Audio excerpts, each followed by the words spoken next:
सनातनीय हिंदुओं को जगाते ही रहेंगे। अब नेपाल में भूत विद्या प्रेत विद्या नहीं चलेगी, अब बजरंग बली ही चलेंगे।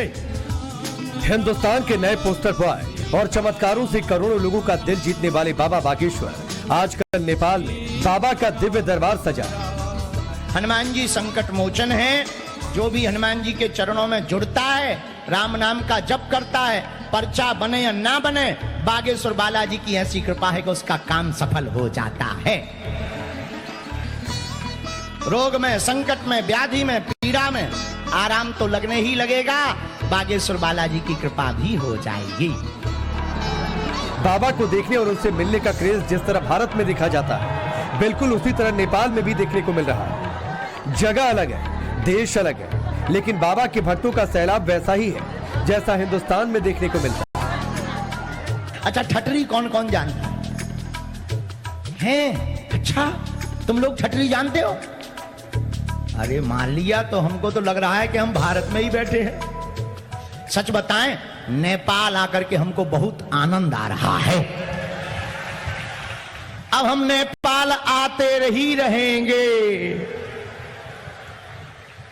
और यहां पर सनातनीय हिंदुओं को जगाते ही रहेंगे। नेपाल में बाबा के दरबार में लोगों का हुजूम उमड़ा। नेपाल में बाबा की कथा सुनने के लिए इतनी भीड़ है कि शायद बाबा बागेश्वर ने भी इतनी कल्पना नहीं की होगी। लोग बाबा की एक झलक पाने को बेताब हैं। हर किसी के मुंह से जय श्री राम के नारे लगे। भगवान की लीला भगवान जाने। शाश्वत धाम के जिस प्रांगण में बैठे, इस शाश्वत धाम की सनातन संस्कृति के प्रचार के लिए पूरे विश्व में स्थापना कराने वाले श्री विनोद चौधरी जी, उनके सुपुत्र बागेश्वर धाम गए। बोले गुरुजी, आप नेपाल कभी नहीं आए, आओ। हमने कहा कभी राम जी बुलाएंगे तो कथा सुनाने आएंगे। और पता नहीं लगा कितनी जल्दी व्यवस्था बन गई और डेट निकल आई और हम दौड़े हुए आपके पास चले आए। एक दिन पहले काठमांडू पहुंचने पर बागेश्वर बाबा का ऐसा जबरदस्त स्वागत किया गया कि हजारों की भीड़ बाबा बागेश्वर की एक झलक पाने के लिए एयरपोर्ट के बाहर खड़ी। बाबा ने किसी भी भक्त को निराश नहीं किया और सभी का अभिवादन किया।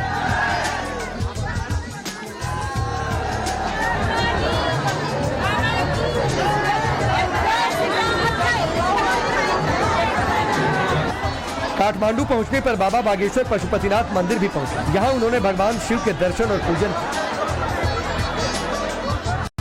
जब बाबा का दिव्य दरबार लगा, दरबार में गूंज भी हिंदू राष्ट्र की सुनाई थी। बाबा ने सनातन का झंडा यहाँ भी बुलंद किया। पूरा दरबार रामकथा में लीन था। हजारों की मौजूदगी थी। बाबा धीरेन्द्र शास्त्री ने सबसे पहले सामूहिक अर्जी के लिए प्रार्थना की।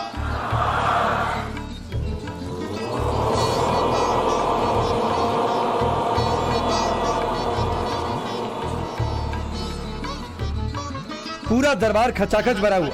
लोग बैठकर राम कथा सुन रहे। बाबा बागेश्वर ने भी मां जानकी का जिक्र कर हिंदुस्तान और नेपाल के रिश्तों की बात कह डाली। प्रभु श्री राम हमारे पिता हैं और माता जानकी का मायका नेपाल है, तो नेपाल हमारे ममाना का घर हो गया। यहां जितने नेपाल के बासी बैठे तो कोई हमारे मामा जी लग रहे, कोई मामी, कोई मामा जी, कोई मामी, कोई भैया, तो सब रिश्ते। और ये आप लोग बहुत अच्छे वाले मामा हो, वरना मामाओं का इतिहास खतरनाक है। मामाओं की पूछे तो कंस मामा, शकुनी मामा, मामा मारीच। लेकिन हमारे नेपाल के सब मामा बहुत अच्छे मामा हैं। क्यों? अरे जिनकी बहनी हमारी श्री जानकी, फिक्र हमें काहे की।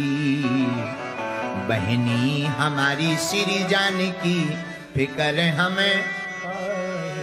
तो आप लोग सौभाग्यशाली हो, उस गौरवशाली भूमि नेपाल राष्ट्र में विराजमान हो, उस देश में आप रहते हो जिस देश में भगवान को भी भारत छोड़कर आना पड़ा। बाबा बागेश्वर ने दिव्य दरबार लगाया। लोगों की परेशानी को अपनी पर्ची पर चुटकी में लिख दिया।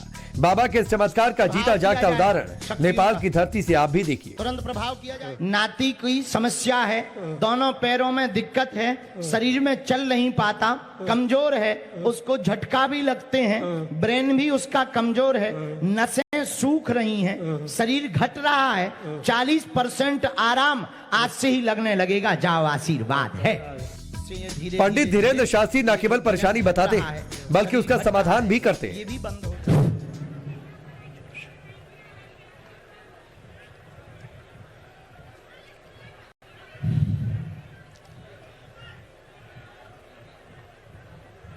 पैरों में प्रभाव किया जाए, पैरों में प्रभाव किया। ये मंत्र है, इसी से रोज बोलकर इनके शरीर में जो धूप हम भभूति देंगे उसकी मालिश करना है। 108 बार बोल करके इसी की मालिश करना है। इससे ये धीरे धीरे धीरे ये जो वजन घट रहा है, शरीर घट रहा है, ये भी बंद हो जाएगा। और पूरा ठीक तो नहीं होगा, लेकिन 40% आराम मंत्र चिकित्सा से इस बालक को लग जाएगा। करियर का मुद्दा या फिर किसी की भी अपनी पर्सनल परेशानी, जो भी बाबा के दरबार में जाता है खाली हाथ वापस नहीं लौटता। हमने ऐसा लिखा, आशीर्वाद चाहती हैं, कैरियर के बारे में पूछेंगी, किस मार्ग में जावें। हाँ सही है, सही। यही लिखा हमने। यही है। हमने आगे कुछ चीजें लिखी जो माइक से बोलने वाली में नहीं है, हम पढ़वा देते हैं आप। हाँ, 2 बात। हाँ सच में यही है। जय बाबा। क्या आप ये बनना चाहते थे पूर्व में? हाँ हाँ हाँ हाँ यही है। कुछ भी ये डाल दें, सफल हो जाएंगी, आशीर्वाद है। धन्यवाद। वेलकम।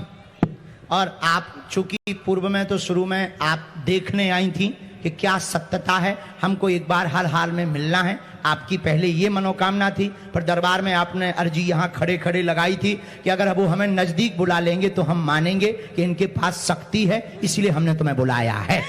हाँ हाँ हाँ हाँ। जय आप श्री राम। महान हो, आप महान। नहीं नहीं, हम नहीं, बालाजी महान। जय श्री राम। चलो बहन, खुश रहो। बाबा बागेश्वर 3 दिन तक कथा करेंगे। आज बाबा ने दिव्य दरबार लगाया। नेपाल के लोग भी बाबा बागेश्वर की कथा सुनाते वक्त डायलॉग को दोहरा रहे हैं। एंजॉय करना है। लोग पता है बाबा का, किसी को आता है? क्या बोलते हैं? पागलो टटरी टटू। क्या बोला है? नेपाल के पागलों। तो मैम जैसे पागल बोलने में आपको कोई नहीं प्यार है। अच्छा लग रहा है। सेनापति मार लगा ठटरी। अभी तेरा बताता हूँ। अच्छा कब? अब आपको बताते हैं कि आखिर बाबा के दरबार में कैसे अर्जी लगाई जाती है। अर्जी लगाने के लिए अलग अलग तरीका है। जिनकी शादी नहीं हुई वो पीले कपड़ों में अर्जी लगाते हैं। जिनके घर में भूत प्रेत की बाधा हो वो काले कपड़े में अर्जी लगाते हैं।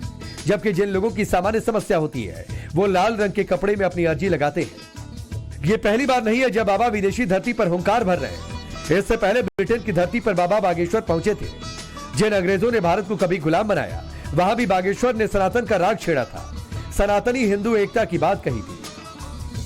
दिल्ली, मुंबई, महाराष्ट्र, राजस्थान, साउथ, दक्षिण भारत, सब जगह हनुमान जी के नाम की धूम है। हमें लग रहा है अब सनातनी हिंदू जाग रहा है और अपने अधिकारों को समझ रहा है। अब जल्दी घर घर राम राज्य की स्थापना होगी। ये बाबा बागेश्वर का तेज है, उनकी वाणी का ओज है। देश हो या विदेश, बाबा के भक्तों की भीड़, जोश और उत्साह देखने को मिलता है। बाबा जहां भी जाते हैं वहां से हिंदू राष्ट्र की हुंकार और हिंदुत्व को जगाने का राग नहीं छोड़ते। Bureau report, times now Bharat.